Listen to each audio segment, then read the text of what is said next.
வணக்கம். அஸ்வஸ்வ சம்பந்தமாக அது தொடர்பான புதிய சில விடயங்கள் கிடைத்திருக்கின்றது. இதனை அப்டேட் பண்ணலாம் என்று நினைக்கின்றேன்.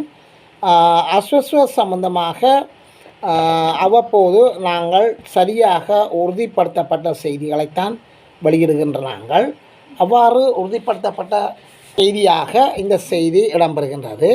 முதியோர் கொடுப்பனவு இந்த மாதத்திற்கான அஸ்வஸ்வ கொடுப்பனவு மற்றும் முதியோர் கொடுப்பனவு, அடுத்து 2ஆம் கட்ட பெயர் பட்டியல், இந்த 3 விடயங்கள் சம்பந்தமாக சற்று கலந்துரையாடலாம், சற்று விரிவாக ஆய்வு செய்யலாம் என்று நினைக்கின்றேன்.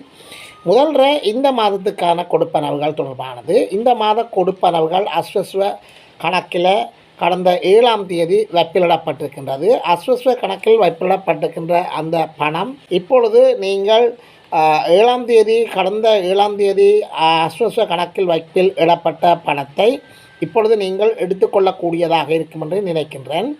மேலும் உங்களுக்கு வங்கி கணக்கில் வைத்து வரவு வைக்கப்பட்டிருக்கும் இன்றைய நாட்களில் எடுத்துக்கொண்டிருப்பீர்கள் என்று நினைக்கின்றேன். இன்றைய நாட்களில் எடுத்துக்கொண்டிருப்பீர்கள். இவ்வாறு அஸ்வஸ்வ கிடைத்ததற்கான ஆதாரம் கிடைத்திருக்கின்றது. இந்த ஆதாரத்தை வைத்துக்கொண்டு உங்களிடம் கலந்துரையாடலாம் என்று நினைக்கின்றேன். இதை உங்கள் வங்கியில் புத்தகத்தை நீங்கள் காண்பித்து அந்த புத்தகத்தை உறுதிப்படுத்தி அந்த புத்தகத்தின் செக் பண்ணி பணத்தை பெற்றுக்கொள்ளலாம் என்று நினைக்கின்றேன். முன்னைய காலங்களில் மாதத்தில் 2ஆம் கிழமைகளில் அஸ்வஸ்வ கணக்கில் வைப்பிலிடப்படுவது வழக்கம். அதன் பின்னர் ஒரு சில நாட்களில் எடுக்கலாம். உங்களுடைய பணத்தை நீங்கள் வங்கியில் போய் எடுப்பீர்கள். வாக்குறுதி அளிக்கப்பட்டது. இவ்வாறு வாக்குறுதிகள் கடந்த காலங்களில் அளிக்கப்பட்டிருந்தது. காட்டாக ஒரு வியாழக்கிழமை உங்களுடைய அஸ்வஸ்வ கணக்கு வரவில் வைப்பிலிடப்பட்டிருந்தால் அடுத்து வருகின்ற திங்கள் செவ்வாய் நாட்களில் நீங்கள் பணத்தை எடுத்துக்கொள்ளக்கூடியதாக இருக்கும். ஆனால் தற்போது 2 மாதங்களாக அஸ்வஸ்வ கணக்கு சற்று வித்தியாசமான முறையில் காணப்படுகின்றது. முதல் வாரத்தில் வைப்பிலிடப்படுகின்றது. ஆனால் அந்த வைப்பில் இடப்பட்ட காசு நீங்கள் சென்று பார்க்கின்ற போது ஷோ ஆகும் போது 2 நாட்கள் தாமதமாகிறது.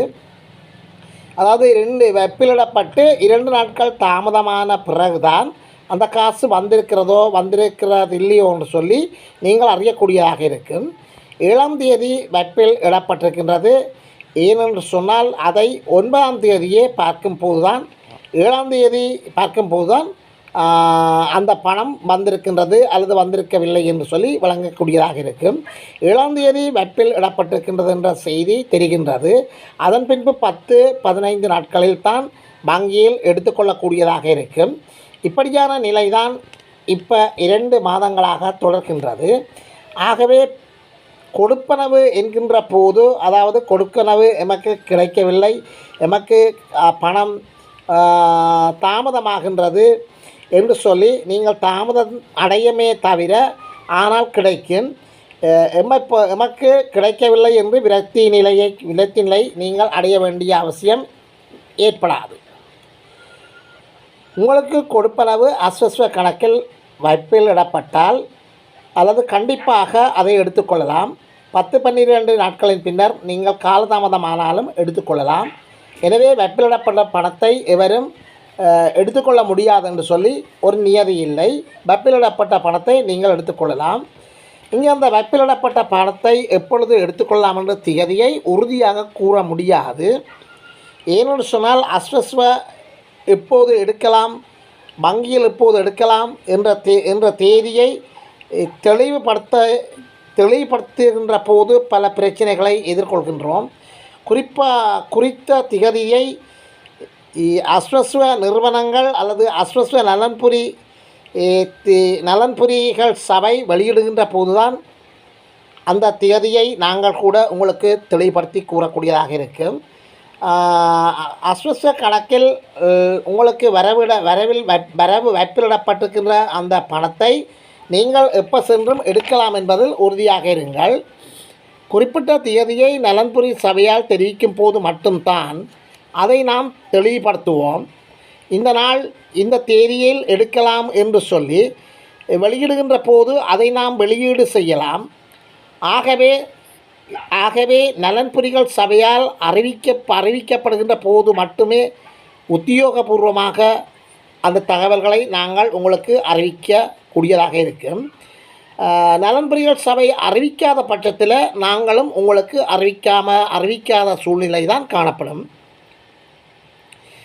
எனவே நலன்புரிகள் சபைகள் எப்பொழுது அறிவிக்கின்றார்களோ அப்பொழுதுதான் இந்த செய்தியை நாங்கள் உங்களுக்கு அறிவிப்போம்.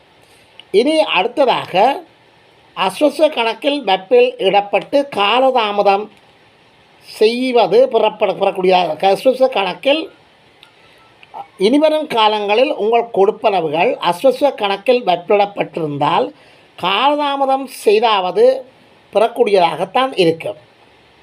இனி முதியோர் கொடுப்பனவு சம்பந்தமாக சில விளக்கங்களை பார்த்து கொள்ளலாம்.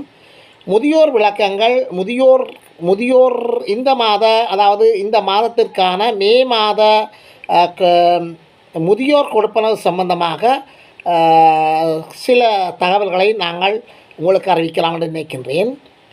கடந்த மே மாதத்துக்கான கொடுப்பனவு 28ஆம் தேதிக்கு பிறகுதான் கொடுத்திருக்கின்றார்கள். அந்த 28ஆம் தேதிக்கு பிறகுதான் நீங்களும் பெற்றிருக்கின்றீர்கள். எனவே நிறைய பேருக்கு பிரச்சனை இருக்கிறது. எனவே இந்த ஜூன் மாத கொடுப்பனவு கூட 28ஆம் தேதிக்கு பிறகுதான் கொடுப்பார்கள். அதற்கு பிறகுதான் நீங்கள் எடுக்கலாம். எனவே இங்கே நிறைய சில பிரச்சனைகள் காணப்படுகின்றது. இதற்கு முன்னர் தபாலகங்கள் கொடுத்தவர்கள் தற்பொழுது இந்த கணக்கு அஸ்வஸ்வ கணக்கில் இணைத்து கொடுக்கப்படுவதனால் வங்கிகளில் தான் எடுக்க வேண்டிய நிலை ஏற்பட்டிருக்கின்றது. எனவே இவ்வாறு எடுக்கின்ற போது அஸ்வஸ்வ கணக்குக்கு உரியவருக்கு, அதாவது ஒரு பிள்ளை அந்த ஒரு தாயின் வயது 70க்கு மேற்பட்ட தாயின் வயது அடைந்திருந்த அந்த தாயார் எடுக்கின்ற அந்த பணத்தை மகள் எடுக்கின்ற அந்த அஸ்வஸ்வ கணக்கில் வெப்பிலிடப்படுவதால் தாய்க்குரிய அந்த தேவைகள் நிறைவேற்றப்படாமல் இருக்கின்றது சில இடத்தில் கண்டுபிடிக்கப்பட்டிருக்கின்றது. அந்த தாய் தன்னுடைய அத்தியாவசிய தேவைக்கான தேவைகளை பெற்றுக்கொள்ள முடியாத சந்தர்ப்பங்கள் காணப்படுகின்றது. இவ்வாறு பிரச்சனைகள் காணப்படுகின்ற இடத்தில் கிராம சேவகர் ஊடாகவோ அல்லது கிராம மட்ட உத்தியோகத்தர்கள் ஊடாக அணுகி, பிரதேச செயலர் ஊடாக அணுகி உங்களுடைய பிரச்சனைகளை தீர்த்து கொள்ளக்கூடியதாக இருக்கும். சில இடங்களில் பிள்ளைகள் அல்லது உறவுக்காரர்கள் அந்த பணத்தை எடுப்பதனால் அவர்கள் அந்த பணத்தை தங்களுடைய செலவுக்காக தேவைகளுக்காக பயன்படுத்தி விடுகின்றார்கள். இதனால் அந்த முதியோர்களுக்கு அந்த பணத்தின் தேவை சென்றடைவதில்லை.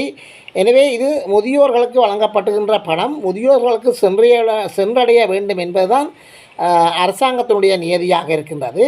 எனவே இதில் சற்று கரிசனை கொண்டு உரிய முறைகளை பின்பற்றுகின்ற போது உங்களுடைய பிரச்சனை தீர்த்து வைக்கக்கூடியதாக இருக்கும்.